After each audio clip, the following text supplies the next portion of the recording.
¿Alguna vez te has detenido a pensar si lo que cantas en la iglesia realmente honra a Dios? Muchas veces elevamos nuestras voces sin reflexionar en lo que estamos proclamando.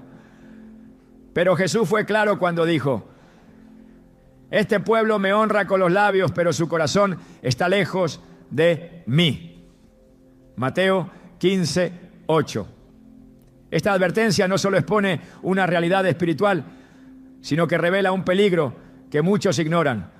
Cantar palabras sagradas con un corazón distante es una forma de burla hacia el Creador. Hoy exploraremos por qué ciertas canciones, aunque parezcan piadosas, pueden ser ofensivas delante de Dios. Te mostraremos cómo identificar cantos que no provienen de un espíritu reverente y cómo evitar caer en esta trampa espiritual. Lo que sale de tu boca en la adoración tiene un peso eterno. ¿Estás listo para entender lo que Dios tiene reservado para ti cuando elevas tu voz en su presencia?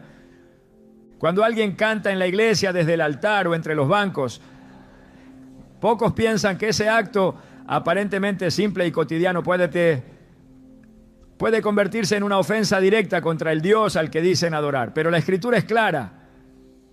Jesús no dejó espacio para la ambigüedad cuando dijo: este pueblo me honra con los labios, pero su corazón está lejos de mí. Mateo 15:8. Y es en esta frase que se revela un principio que transforma por completo lo que entendemos por adoración. Dios no escucha las voces, escucha los corazones. No busca el sonido afinado, sino la pureza interna. Y cuando alguien canta en su nombre sin integridad, sin verdad y sin temor reverente, no está adorando, está blasfemando. El acto de cantar al Señor no es una simple expresión artística o una tradición dentro del culto dominical. Es una declaración espiritual, una entrega de lo que hay en lo más profundo del alma. Por eso cantar sin pensar en lo que se dice, repetir frases por costumbre o aparentar devoción cuando el corazón está lejos, se convierte en una burla. Y la palabra de Dios no pasa por alto este tipo de actitud. En Isaías 29:13, Dios declara con dolor y firmeza: este pueblo se me acerca con la boca y me honra con los labios, pero su corazón está lejos de mí, y su temor de mí no es más que un mandamiento de hombres que les ha sido enseñado. Esta no es una simple observación, es una acusación directa contra aquellos que, aun participando en actos sagrados, lo hacen sin conexión espiritual. Lo que sucede en muchos cultos modernos es preocupante. Personas levantan las manos, cierran los ojos, derraman lágrimas, y sin embargo sus vidas fuera del templo están llenas de envidia, orgullo, mentira y falta de perdón. ¿Qué tipo de adoración es esa? ¿Cómo puede alguien cantar "te entrego todo" si no ha perdonado a su hermano? ¿Cómo puede cantar "haz tu voluntad en mí" si vive en rebeldía contra la palabra? La contradicción no es solo espiritual, es peligrosa, porque cantar con los labios lo que no se vive con el corazón es usar el nombre de Dios en vano. Y el tercer mandamiento es claro: no tomarás el nombre del Señor tu Dios en vano, porque no dará por inocente el Señor al que tomare su nombre en vano. Éxodo 27. En muchas ocasiones el problema no es la canción en sí, sino la disposición del alma que la pronuncia. En el libro de Amos, capítulo 5, Dios reprende al pueblo con una fuerza sorprendente. Aparta de mí el ruido de tus cánticos, pues no escucharé ni la melodía de tus arpas. Amós 5:23. ¿Por qué un Dios que creó la música y la usó para comunicarse con su pueblo llega a rechazar el canto? Porque el pueblo había llenado su vida de injusticia, opresión y pecado, pero seguía adorando como si nada. Y Dios no puede ser burlado. Él ve más allá del sonido, observa la verdad detrás de la expresión. A lo largo de las Escrituras vemos cómo la adoración verdadera brota de corazones quebrantados, de hombres y mujeres que se acercan a Dios con temor, con reverencia, con un deseo profundo de agradarlo. El rey David, por ejemplo, después de su pecado con Betsabé, no solo se arrepintió, sino que entendió que ningún sacrificio, ningún cántico tendría valor si su corazón no estaba rendido completamente. En el Salmo 51, 17 declara: los sacrificios de Dios son el espíritu quebrantado. Al corazón contrito y humillado no despreciarás tú, oh Dios. Este es el tipo de adoración que Dios busca. No la que impresiona a los hombres, sino la que nace de la sinceridad absoluta delante del Creador. Y es aquí donde debemos detenernos a reflexionar. ¿Qué pasa cuando cantamos algo que no creemos? Cuando repetimos una letra solo porque es popular o porque nos gusta la melodía, pero en realidad nuestro corazón no lo siente ni lo vive. El peligro no es pequeño. En Hechos 5 encontramos la historia de Ananías y Zafira. Ellos no cantaron una mentira, pero ofrecieron algo falso delante de Dios. Mintieron sobre su entrega, pretendieron haber dado todo, cuando en realidad se reservaron parte. Y por esa hipocresía espiritual cayeron muertos en presencia de los apóstoles. Si Dios fue tan severo con quienes mintieron con una acción, ¿qué podemos esperar cuando mentimos con nuestras palabras? Y más aún cuando esas palabras están dirigidas a Él. Cantar con el corazón alejado de Dios es participar de un acto santo de forma profana. Es como presentar fuego extraño en el altar, como hicieron Nadab y Abiú en Levítico 10. Ellos eran sacerdotes, conocían los rituales, pero decidieron adorar a su manera, no según las instrucciones divinas, y la consecuencia fue inmediata. Y salió fuego de delante del Señor y los consumió. Esto nos enseña que no podemos acercarnos a Dios como queramos, ni cantar como nos plazca. La adoración debe ser conforme a su voluntad, no a nuestras emociones o gustos.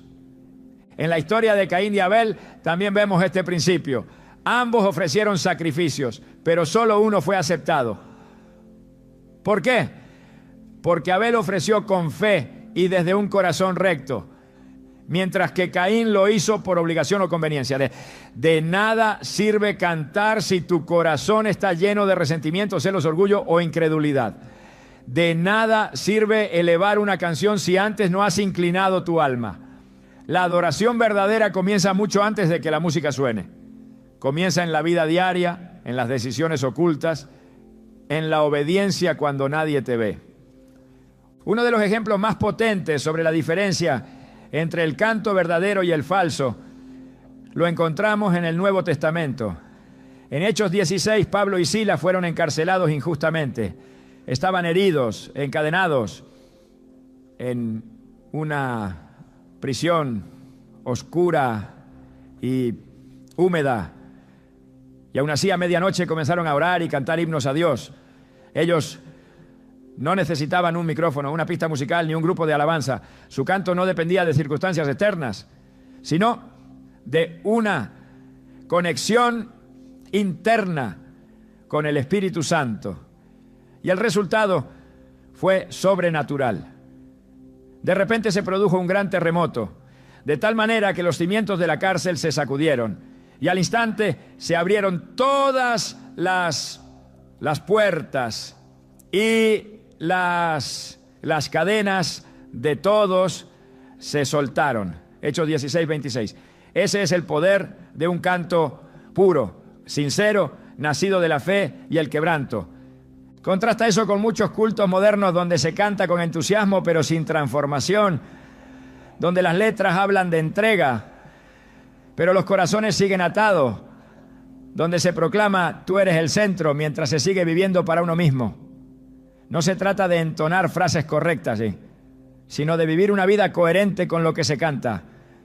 De lo contrario, nuestras canciones se convierten en ruido para Dios.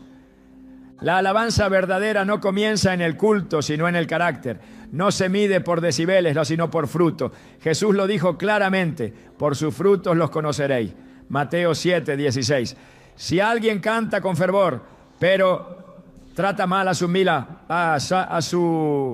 familia, si canta con lágrimas, pero guarda rencor, si canta haz tu voluntad, pero vive en desobediencia, su canto no tiene valor espiritual, porque Dios no escucha el sonido, escucha la verdad detrás de ese sonido.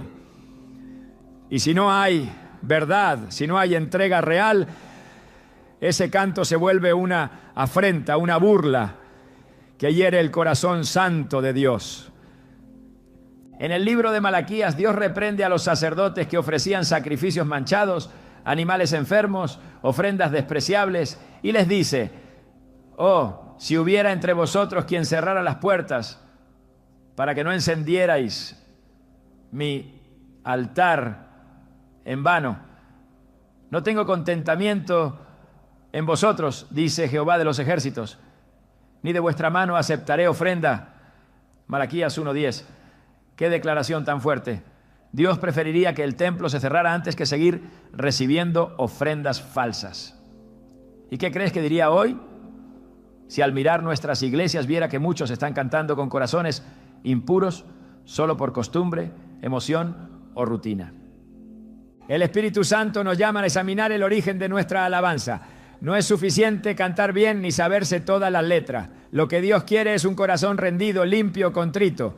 La mujer samaritana, en su encuentro con Jesús, intentó desviar la conversación hablando de lugares de adoración. Pero Jesús le dijo: los verdaderos adoradores adorarán al Padre en espíritu y en verdad, porque también el Padre tales adoradores busca que le adoren. Ya era usado 23. No se trata de cantar bonito ni de seguir modas musicales cristianas. Se trata de adorar en espíritu, conectados con el corazón de Dios y en verdad, con integridad de vida. Cantar sin integridad es mentir, y Dios aborrece la mentira, especialmente cuando se disfraza de devoción. Por eso es vital que antes de cada culto, antes de cada canción, nos preguntemos: ¿estoy diciendo esto porque lo creo o solo porque suena bien? ¿Estoy adorando con verdad o representando un personaje espiritual que solo existe los domingos? El canto es un lenguaje del alma, y lo que el alma no cree no debe cantar. No se trata de perfección, sino de sinceridad. Dios no espera que seas impecable, pero sí espera que seas honesto. Que si cantas te entrego todo, lo digas porque lo estás haciendo. Que si cantas haz tu voluntad, sea porque estás dispuesto a obedecer, aunque duela. Esa es la alabanza que sube como incienso agradable, que toca el cielo y transforma la tierra.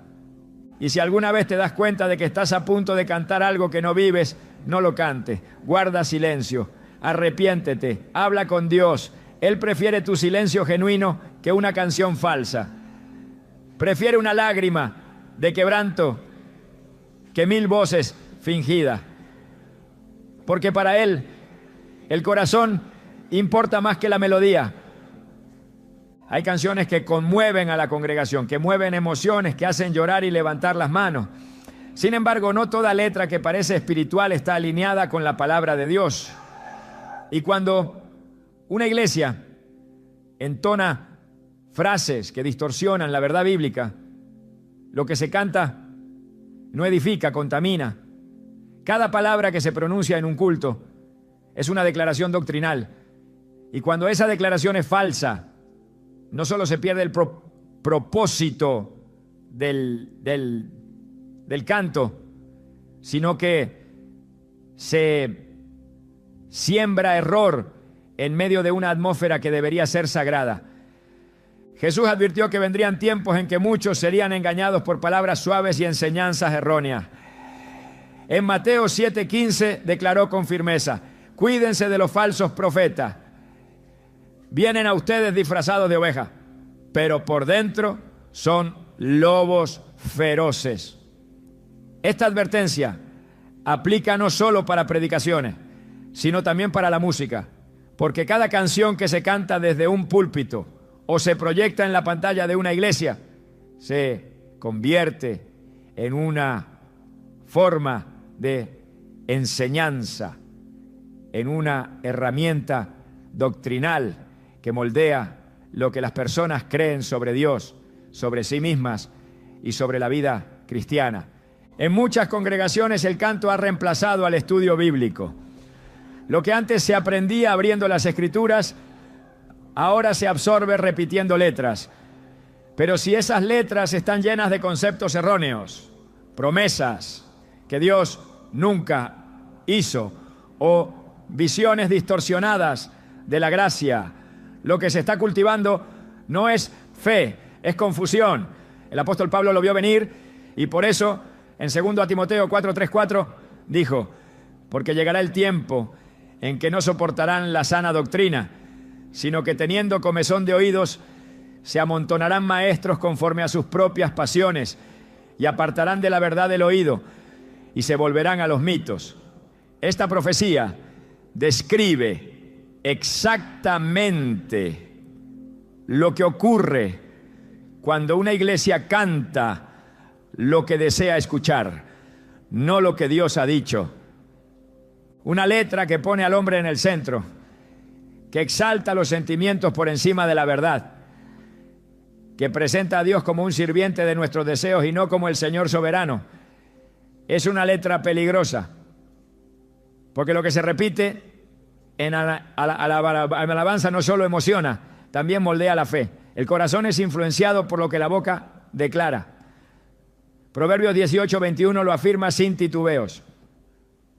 La muerte y la vida están en poder de la lengua, y los que la aman comerán de sus frutos.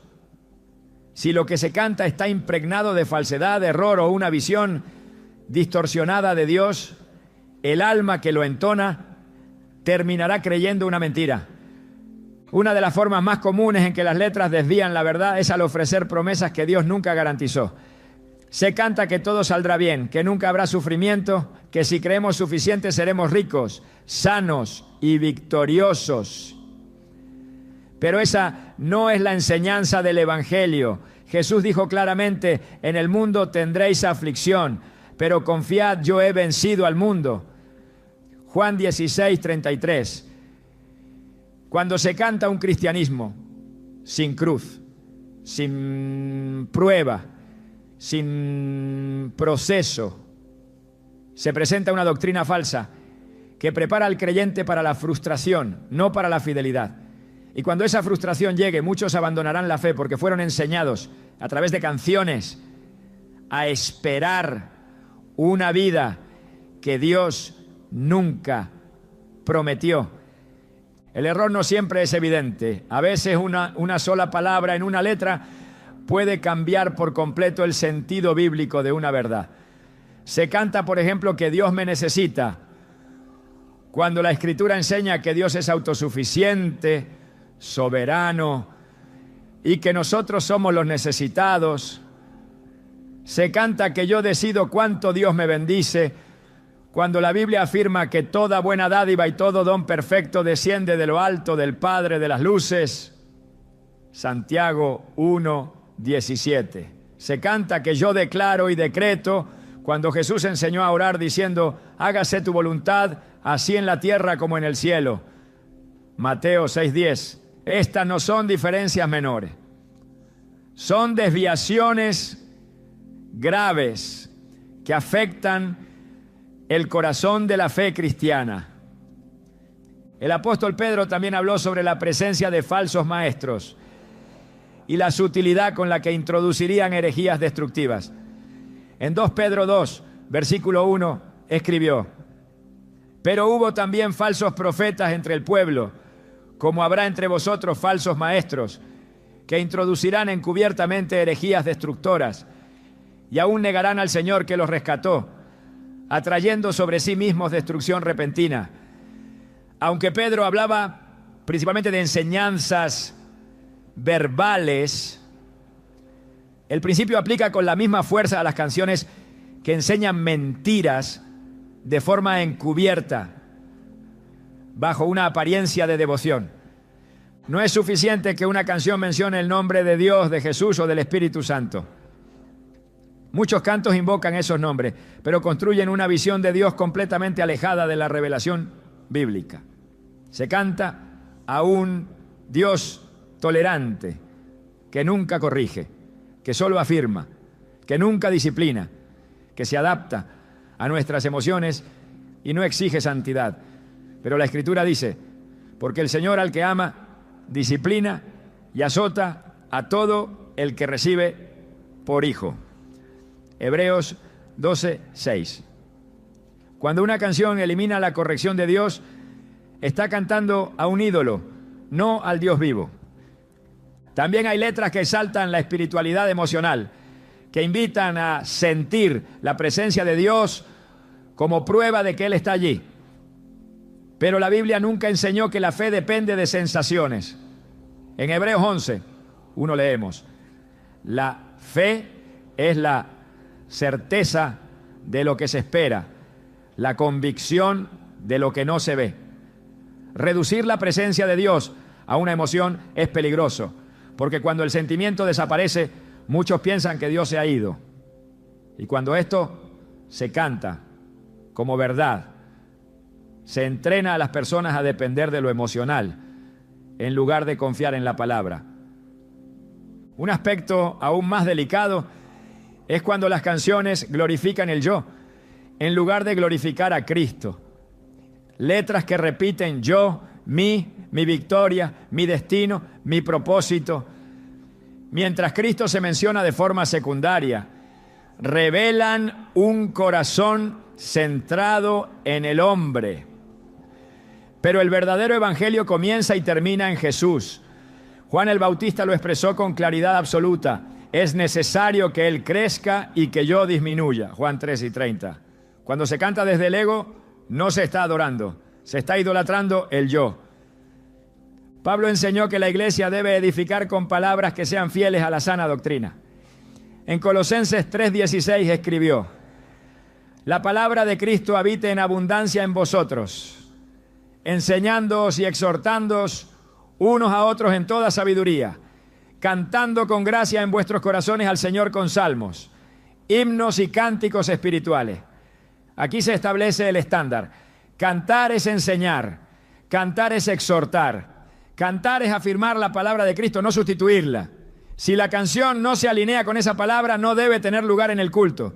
La adoración no necesita nuevas revelaciones, necesita fidelidad a lo que ya fue revelado. Judas 1:3 nos exhorta a contender ardientemente por la fe que ha sido una vez dada a los santos. Esto implica revisar, discernir y corregir lo que se canta en la congregación. No todo lo que emociona al alma viene del Espíritu.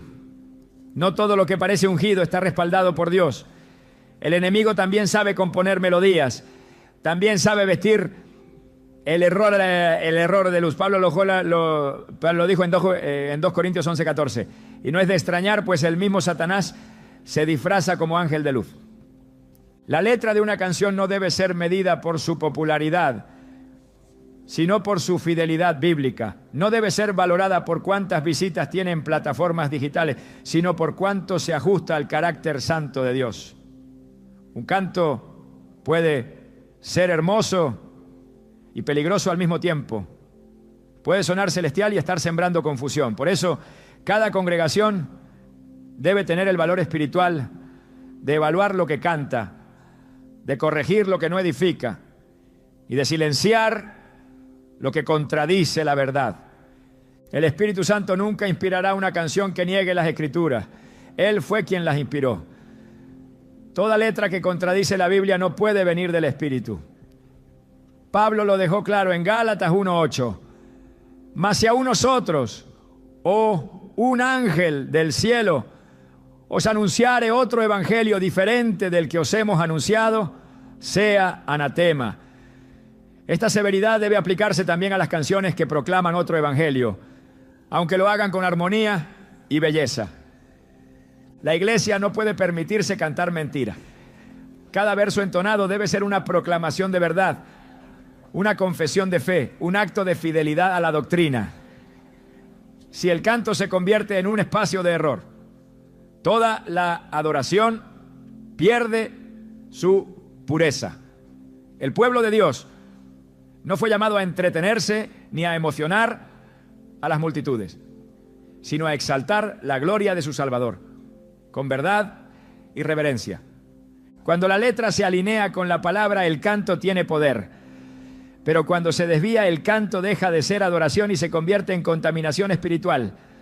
Por eso cantar cualquier cosa en el culto no es inofensivo, es una decisión que puede honrar a Dios o burlarse de Él. Hay una realidad invisible que muchos ignoran cuando se disponen a cantar en un culto. Mientras los instrumentos suenan y las voces se elevan, algo mucho más profundo sucede en el ámbito espiritual. La adoración verdadera no es un acto artístico ni una presentación musical, es un campo de batalla donde se declara la soberanía de Dios, se rechaza al enemigo y se libera poder divino. Cantar con ligereza, cantar sin conciencia espiritual, cantar como si fuera un espectáculo, es exponer el altar a una profanación, porque allí donde debería estar la gloria se instala el ruido, y donde debería haber un clamor que abre los cielos, se levanta un eco vacío que no traspasa el techo.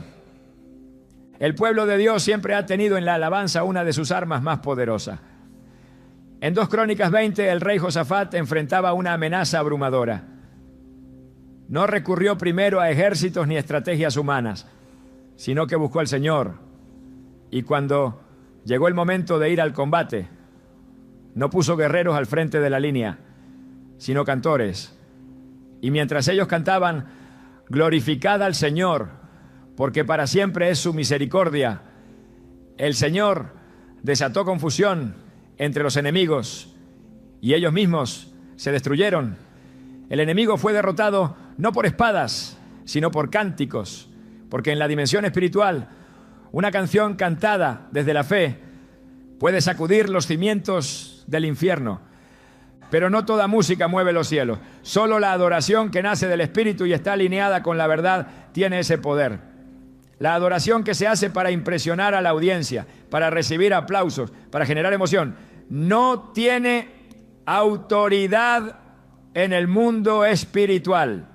Cuando se canta como un espectáculo, se desactiva el poder del altar, porque Dios no respalda el ego, no unge la vanidad, no se manifiesta en lo superficial. Jesús dijo, Dios es espíritu, y los que le adoran en espíritu y en verdad es necesario que adoren. Juan 4:24.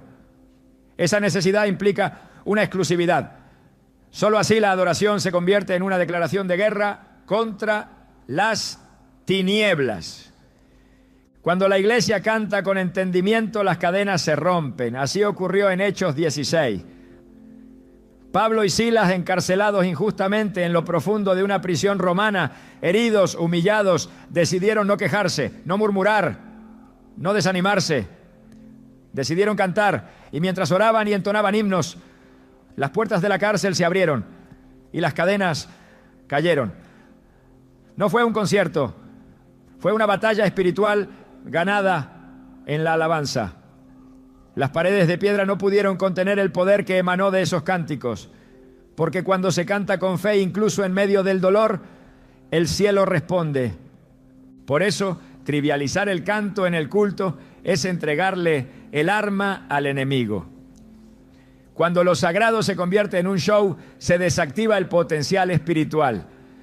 En Ezequiel 28 se describe a Lucifer como un ser creado con instrumentos incorporados en su ser.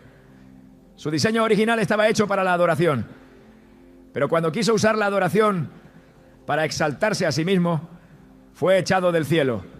El orgullo contaminó la música. Lo que estaba destinado a glorificar a Dios, se convirtió en un vehículo de rebelión. Desde entonces, Satanás ha utilizado la música para desviar, para distraer, para pervertir lo santo. Por eso, donde hay adoración sin espíritu, sin verdad y sin santidad, Él se infiltra. En muchas iglesias, lo que debería ser un altar se ha convertido en una tarima. Lo que debería ser una ofrenda se ha convertido en una producción. Luces, humo, vestuarios, coreografías. El pueblo aplaude, se emociona, llora, pero el cielo guarda silencio, porque la adoración no es para conmover a los hombres, sino para mover la voluntad de Dios. Cuando Aarón ofreció sacrificio conforme a las instrucciones de Moisés, el fuego de Dios descendió y consumió la ofrenda. Pero cuando Nadab y Abiú presentaron fuego extraño, fueron consumidos ellos. No todo fuego viene del cielo y no toda emoción es unción. El libro de Apocalipsis nos muestra una escena poderosa. Multitudes alrededor del trono cantan día y noche. Santo, santo, santo es el Señor Dios Todopoderoso, el que era, el que es y el que ha de venir. Apocalipsis 4:8. En esa adoración no hay distracciones, no hay protagonismo humano, no hay melodías centradas en el yo. Hay reverencia, hay temor, hay reconocimiento absoluto de la majestad divina. Esa es la adoración que paraliza al infierno. Esa es la adoración que llena los cielos de gloria. Todo lo demás, todo lo que busca entretener, distraer o complacer a la carne, es ruido sin peso eterno. La iglesia necesita recuperar el sentido de urgencia espiritual cada vez que canta. El culto no es un ensayo musical, es una reunión de guerra. Cada nota, cada palabra, cada melodía debe estar impregnada de propósito. No se canta para llenar un espacio en el programa. Se canta para declarar que Dios reina, que Jesús es Señor, que las tinieblas han sido vencidas. Se canta como lo hacían los levitas, designados exclusivamente para ministrar al Señor con pureza, vestidos de santidad, consagrados por completo. No había improvisación, no había descuido, porque entendían que lo que hacían afectaba el mundo espiritual. En el desierto, cuando Moisés edificó el tabernáculo conforme a las instrucciones de Dios, cada detalle fue supervisado por el Espíritu. No se permitía improvisación en lo que era sagrado. Los cantos, los instrumentos, los sacrificios, todo tenía un orden. Porque la presencia de Dios no habita en el desorden, ni en la ligereza, ni en lo carnal. Y si esto fue así bajo el antiguo pacto, ¿cuánto más bajo el nuevo pacto? Sellado con la sangre del Cordero, deberíamos acercarnos al altar con temor reverente, sabiendo que el que preside el culto no es el líder de alabanza, sino Cristo mismo. Cuando una congregación canta desde el alma, pero sin el espíritu, está peleando con armas sin filo. Cuando se canta por rutina y no por revelación, se convierte en una actividad religiosa sin impacto. Jesús dijo que sin Él nada podemos hacer. Eso incluye cantar. Solo cuando el Espíritu Santo guía el canto, hay fruto. Solo cuando la verdad de la palabra sustenta la melodía, hay edificación. Y solo cuando el corazón está rendido, el cielo se abre. En 2 Reyes 3, el profeta Eliseo fue llamado a profetizar en un momento crítico. Pero antes de hablar, pidió que le trajeran un músico. Y mientras el músico tocaba, la mano del Señor vino sobre Eliseo. La música no era decorativa, era un canal para la presencia de Dios. No era un relleno litúrgico, era una preparación espiritual. Pero no cualquier música, no cualquier sonido. Era una adoración ungida, dirigida, consagrada. Esa es la música que libera palabra profética, que abre los cielos, que prepara el terreno para la intervención divina.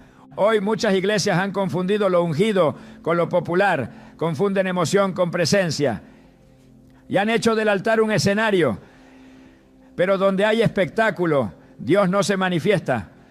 Cuando Salomón terminó de orar y el templo fue dedicado, descendió fuego del cielo y la gloria del Señor llenó la casa, al punto que los sacerdotes no podían ni entrar. 2 Crónicas 7, 1-2. No hubo espectáculo, hubo reverencia, no hubo entretención, hubo gloria. En el Nuevo Testamento, Pablo y Silas no cantaron para animarse mutuamente. Cantaron porque sabían que la alabanza es una herramienta de guerra. Cantaron porque entendían que en medio del dolor Dios se glorifica cuando se le exalta. No buscaron sentirse bien. Buscaron honrar al Altísimo y Dios respondió con terremoto, con libertad, con salvación. Así opera el cielo. Cuando la adoración es genuina, las prisiones se abren, los corazones se quebrantan y las cadenas espirituales se rompen. El enemigo no teme a la música, teme a la alabanza verdadera, teme a un pueblo que canta con verdad. Porque sabe que la adoración dirigida al Cordero lo desplaza, lo desarma, lo expone. En la tentación del desierto, Satanás ofreció a Jesús todos los reinos del mundo a cambio de una sola cosa: adoración. Todo esto te daré si postrado me adoras. Mateo 4:9. Porque él sabe que quien controla la adoración controla la dirección del corazón, y si puede contaminar el canto, puede desviar la fe. Pero Jesús respondió con la espada del Espíritu: al Señor tu Dios adorarás y a Él solo servirás. Mateo 4:10. Esta respuesta es el estándar eterno. La adoración no se comparte, no se negocia, no se contamina. Es exclusiva, santa, dirigida a uno solo, el Dios Altísimo. Cada vez que un creyente canta en el culto, debería recordar que sus palabras están siendo escuchadas en el cielo y observadas en el mundo espiritual. De su boca no debe salir ligereza, ni frases vacías, ni palabras repetidas sin entendimiento. Debe salir fuego, verdad, rendición, porque cantar en el culto no es un acto cultural, es una acción espiritual con consecuencias eternas. Donde hay espectáculo, la gloria se retira. Donde hay protagonismo humano, la presencia se oculta. Lo que fue creado para exaltar a Dios se transforma en una plataforma de autoexaltación. Y el canto que debería subir como incienso se queda atrapado en el aire, sin destino. Esta es la tragedia que ocurre cuando lo sagrado se convierte en una exhibición. Y aunque los hombres no lo vean, el cielo sí lo registra. Porque para Dios la intención pesa más que el sonido. Y la motivación detrás del canto es tan importante como la letra misma. No se puede fingir adoración. No se puede actuar humildad. No se puede producir unción. En el Antiguo Testamento la gloria de Dios se manifestaba como una nube que llenaba el templo. Cuando el pueblo actuaba con reverencia, esa gloria descendía con poder. Pero cuando Israel comenzó a mezclar lo santo con lo profano, cuando permitieron que el culto se contaminara con intereses ajenos, el profeta Ezequiel vio con sus propios ojos cómo la gloria de Dios se apartaba del templo. La escena es devastadora. La gloria se levantó del umbral de la casa y se fue.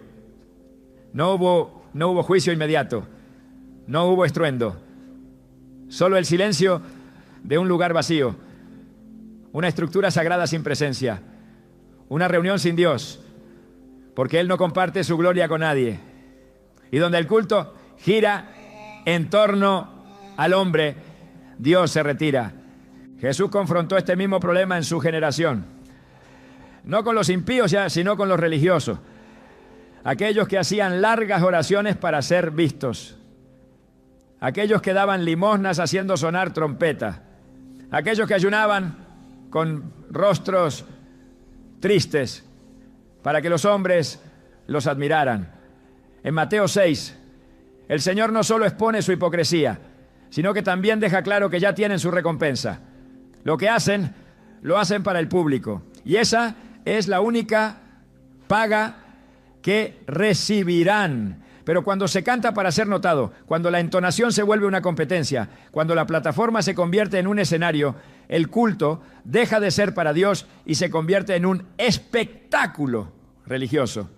En nuestros días, esta distorsión ha adoptado formas aún más sofisticadas. Sistemas de luces que acompañan cada coro, humo artificial que marca la entrada del solista, transiciones diseñadas para emocionar, no para edificar, coreografías que imitan los conciertos del mundo, ensayos que no buscan excelencia para Dios, sino impacto visual para el público. Las cámaras se enfocan más en el intérprete que en el mensaje. Los aplausos reemplazan al quebranto. La estética desplaza a la unción. Y lo más preocupante es que en medio de todo eso muchos creen que están adorando. Pero Dios no habita en un espectáculo.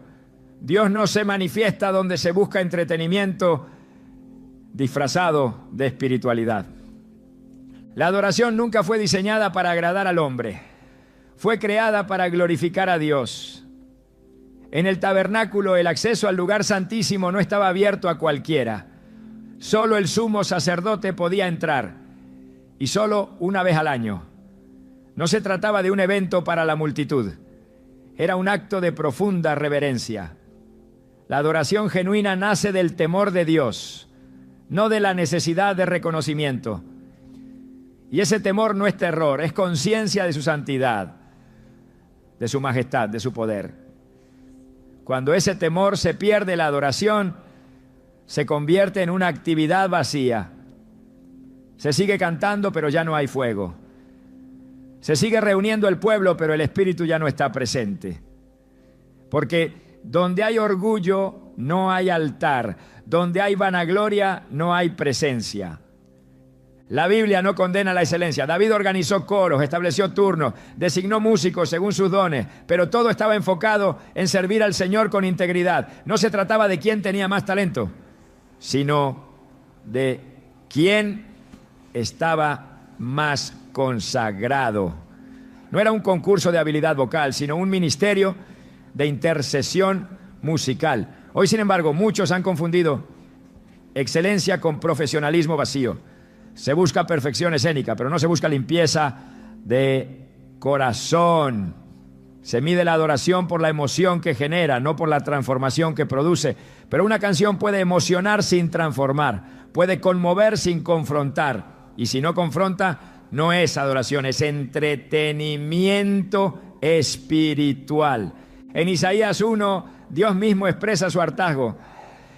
Las lunas nuevas, las solemnidades, los sacrificios, los cantos, todo le resulta abominable, porque el corazón del pueblo está lejos. Siguen los rituales, pero no hay justicia, ni humildad, ni arrepentimiento. Y Dios declara: no soporto más vuestras reuniones. Esa declaración debería estremecer cualquier iglesia que ha convertido el culto en un espectáculo. Porque cuando Dios se cansa del culto, el culto ha dejado de ser un puente al cielo y se ha transformado en un ruido molesto que Él no tolera. El libro de Malaquías denuncia a los sacerdotes que presentaban ofrendas defectuosas en el altar, animales ciegos, cojos, enfermos. Y el Señor pregunta: ¿acaso ofrecerías eso a tu gobernador? ¿Se agradaría de ti? Si no, daríamos algo mediocre a un líder humano. ¿Por qué presentarlo ante el Rey de Reyes? Hoy muchas iglesias presentan canciones sin profundidad, sin doctrina, sin reverencia. Letras que exaltan al cantante más que al Salvador, arreglos que buscan ovaciones más que obediencia. El altar ha sido reducido a un escenario y lo que debía ser sagrado se ha vuelto espectáculo. Jesús limpió el templo de los cambistas, de los que habían hecho de la casa de oración una cueva de ladrones. Y hoy, si entrara físicamente en muchos templos, ¿qué encontraría? Oración o producción, adoradores o artistas, silencio reverente o gritos vacíos, palabra o performance. El mismo celo que lo movió a volcar las mesas lo mueve aun cuando ve que su nombre es usado para glorificar al hombre. La adoración no puede ser mercantilizada, no puede ser manipulada, no puede ser convertida en un producto para consumo masivo, porque el Dios al que se canta es fuego consumidor. El pueblo de Israel conocía la diferencia entre espectáculo y presencia. Cuando el arca del pacto era llevada con irreverencia, como en el caso de Usa, el juicio caía de inmediato, porque el arca representaba la presencia misma de Dios y no se podía tocar, mover o manipular a voluntad. Solo podía ser llevada según el orden establecido por el Señor. Hoy el canto en el culto debería ser tratado con ese mismo respeto. Cada letra, cada nota, cada gesto debería ser ofrecido con temor, sabiendo que no se canta ante hombres, sino ante un Dios santo, justo, celoso de su gloria. Los fariseos hacían todo para ser vistos por los hombres. Jesús los denunció públicamente llamándolos sepulcros blanqueados. Su apariencia era impecable, pero por dentro estaban llenos de muerte. En el canto también puede ocurrir lo mismo. Una voz afinada, una interpretación emotiva, una puesta en escena impactante, pero detrás un corazón vacío, una vida desconectada de la fuente, una intención contaminada por el deseo de ser admirado. El sepulcro puede estar bien pintado, pero sigue siendo sepulcro.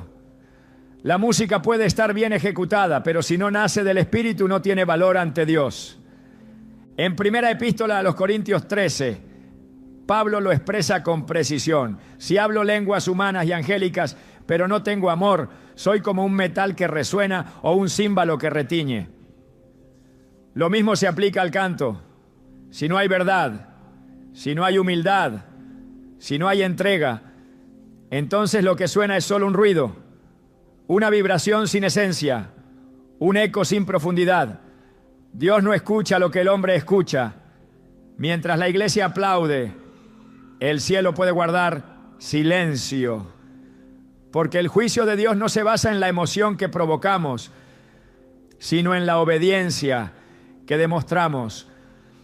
El Espíritu Santo no se manifiesta en medio del orgullo, no se mueve donde hay manipulación, no unge lo que ha sido diseñado para la carne. Él habita donde hay quebranto, donde hay verdad, donde hay rendición. Y si el canto en el culto no busca agradar a Dios, sino entretener a la audiencia, entonces no hay lugar para su presencia. Porque el Espíritu no comparte el escenario con el ego. Donde uno reina, el otro se retira. Y cuando el Espíritu se retira, no importa cuán hermoso suene la música, el cielo está cerrado. Por eso cantar cualquier cosa, de cualquier manera, con cualquier motivación, no es un asunto menor, no es una cuestión de estilo, ni de cultura, ni de generación. Es una cuestión de santidad, de honra, de fidelidad. Cantar en el culto debe ser un acto tembloroso, como quien se acerca al Monte Santo, como quien se quita las sandalias porque sabe que está pisando tierra sagrada, como quien entiende que cada palabra pronunciada en adoración sube ante de un Dios que todo lo ve y todo lo pesa. No se puede jugar con eso. No se puede usar eso para construir reputaciones humanas. No se puede manipular lo santo. Cuando el canto se convierte en espectáculo, se pierde lo más valioso, la manifestación de la gloria de Dios. Y cuando esa gloria se va, todo lo demás es irrelevante. Sin presencia no hay poder. Sin poder no hay transformación. Sin transformación no hay fruto. Solo un ciclo interminable de reuniones sin impacto, de cultos sin profundidad, de canciones sin eternidad.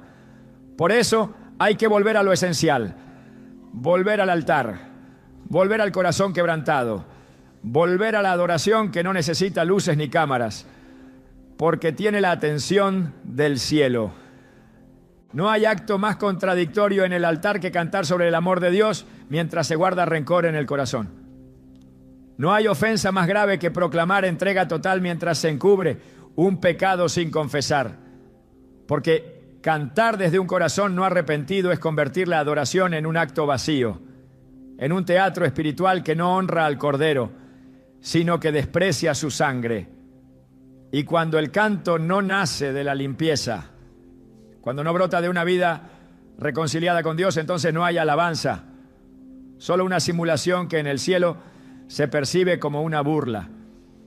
El sacrificio de Cristo en la cruz no fue simbólico, fue definitivo, fue un acto de redención absoluta, un precio incalculable pagado con sangre por los pecados de la humanidad.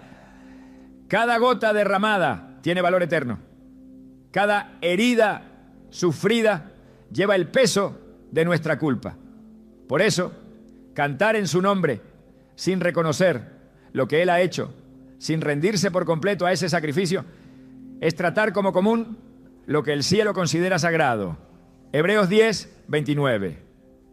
Lo expresa con una severidad que no se puede suavizar. ¿Cuánto mayor castigo pensáis que merecerá el que pisoteare al Hijo de Dios y tuviere por inmunda la sangre del pacto en la cual fue santificado, hiciera afrenta al Espíritu de gracia? Este no es un lenguaje simbólico, es una advertencia directa contra aquellos que usan los santos sin respeto, que se acercan al altar sin limpieza. Dios no recibe cánticos que nacen de corazones endurecidos. Él no acepta alabanzas de labios que no han sido purificados. El Salmo 66, 18 deja claro este principio. Si en mi corazón hubiese yo mirado a la iniquidad, el Señor no me habría escuchado. No importa cuán hermosa sea la melodía, no importa cuántos instrumentos acompañen la voz, si el corazón está contaminado, si hay pecado no confesado, si la conciencia está adormecida, Dios no escucha, porque Él no se complace en la hipocresía, y mucho menos cuando esa hipocresía se disfraza de adoración. Cantar "te entrego todo" mientras se guarda resentimiento hacia un hermano es pronunciar una mentira directa en la presencia del Altísimo. Jesús enseñó con claridad en Mateo 5, 23 a 24 que si uno va al altar para ofrecer algo, pero recuerda que su hermano tiene algo contra él, debe dejar la ofrenda allí, reconciliarse primero y luego volver. Este principio es ineludible. No se puede cantar con eficacia cuando el corazón está dividido, cuando el alma no ha sido rendida, cuando la vida está manchada por la falta de perdón. No se trata de perfección, sino de disposición. Dios no exige que el adorador sea impecable, pero sí que sea sincero, quebrantado, rendido. El Salmo 51, 17 lo afirma con autoridad. Los sacrificios de Dios son el espíritu quebrantado, al corazón contrito y humillado no despreciarás tú, oh Dios. Esa es la condición que habilita al alma para cantar delante de su trono. No una voz perfecta, sino una conciencia limpia. No una emoción intensa, sino un arrepentimiento genuino. No una imagen espiritual, sino una verdad interna. Cuando el pueblo de Israel se alejaba de Dios y seguía cantando, Dios mismo rechazaba su adoración. En Amós 5:23 declara: quita de mí la multitud de tus cantares, pues no escucharé las salmodias de tus instrumentos. El Señor no fue ambiguo. No dijo que las canciones fueran incorrectas musicalmente. Dijo que no las escucharía porque el pueblo vivía en injusticia, en hipocresía, en apariencias vacías. La adoración desconectada del arrepentimiento es ofensiva a los oídos celestiales. La cruz es el punto de encuentro entre la justicia y la misericordia. Es el altar más alto donde la adoración debe comenzar. Ninguna canción tiene valor si no nace de allí. Ningún coro tiene peso si no está empapado de la conciencia del sacrificio. Y no hay comunión con Dios si no hay arrepentimiento genuino. Jesús dijo en Lucas 13:3, si no os arrepentís, todos pereceréis igualmente. Esta declaración no es solo para los pecadores, es también para quienes dentro del templo cantan como si estuvieran limpios, pero no lo están. El arrepentimiento no es solo un acto emocional, es una transformación interna que se evidencia en frutos. Cuando Juan el Bautista predicaba en el desierto, no solo llamaba al pueblo a confesar sus pecados, sino a producir frutos dignos de arrepentimiento. Un canto que no brota de un corazón que ha producido esos frutos es un canto hueco, se escucha en la tierra, pero no asciende al cielo. El Espíritu Santo no unge voces contaminadas, no respalda canciones nacidas desde la dureza, desde la frialdad o desde la indiferencia espiritual. Él se mueve en ambientes de limpieza. En Isaías 6, el profeta tiene una visión del trono de Dios. Y su primera reacción es confesar su inmundicia. ¡Ay de mí, que soy muerto! Porque siendo hombre inmundo de labios y habitando en medio de pueblo que tiene labios inmundos, han visto mis ojos al Rey, Jehová de los ejércitos. Isaías 6:5. Fue entonces que uno de los serafines voló hacia él con un carbón encendido y tocó su boca, purificándolo. Solo después de eso pudo ser enviado.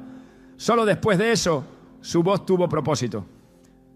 Ninguna boca puede cantar con autoridad mientras no haya sido purificada por el fuego del altar.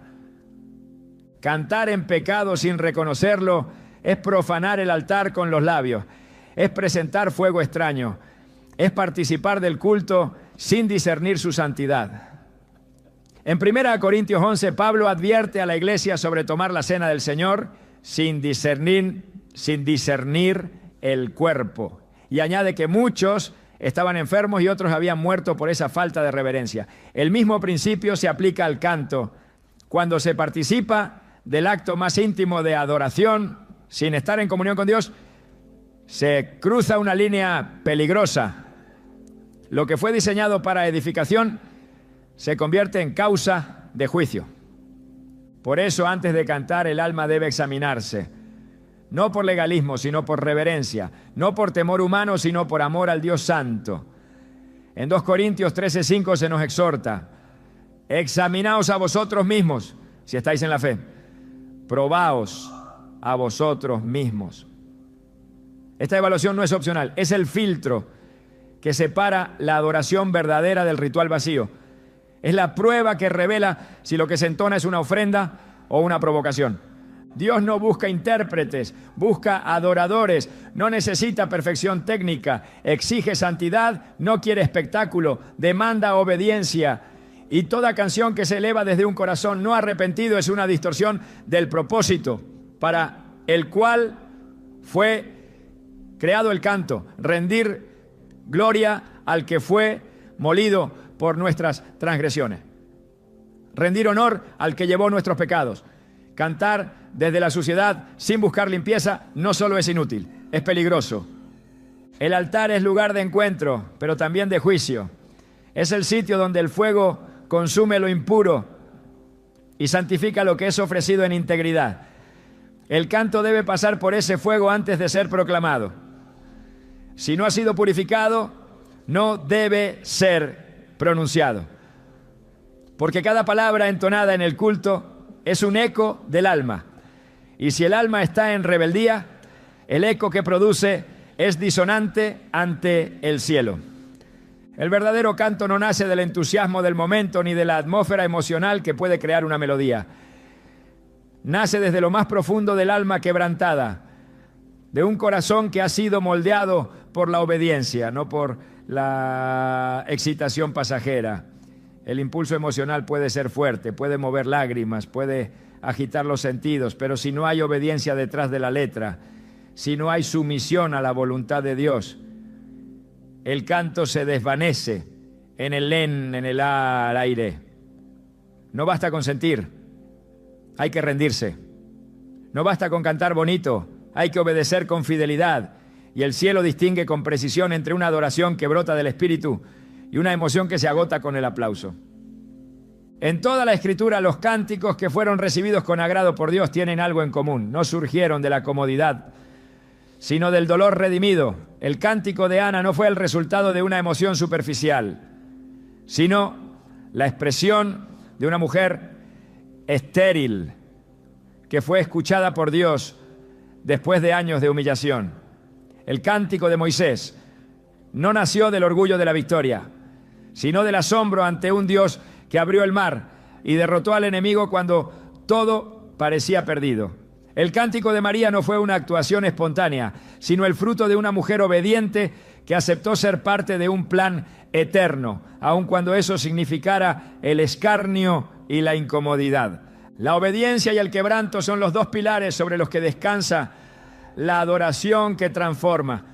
Jesús mismo, antes de enfrentar la cruz, elevó una oración en Getsemaní que no fue acompañada por música, pero que cargaba el peso de una rendición perfecta. No se haga mi voluntad, sino la tuya. Lucas 22:42. Esta frase contiene más verdad que 1000 coros vacíos, porque cantar que se ama a Dios mientras se resiste su bobololú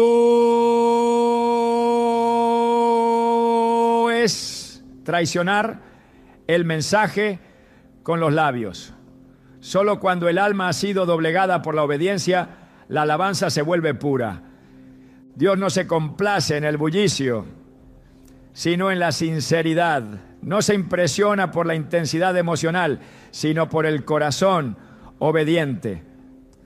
Samuel fue claro al declarar a Saúl: se complace Jehová tanto en los holocaustos y víctimas como en que se obedezca a las palabras de Jehová.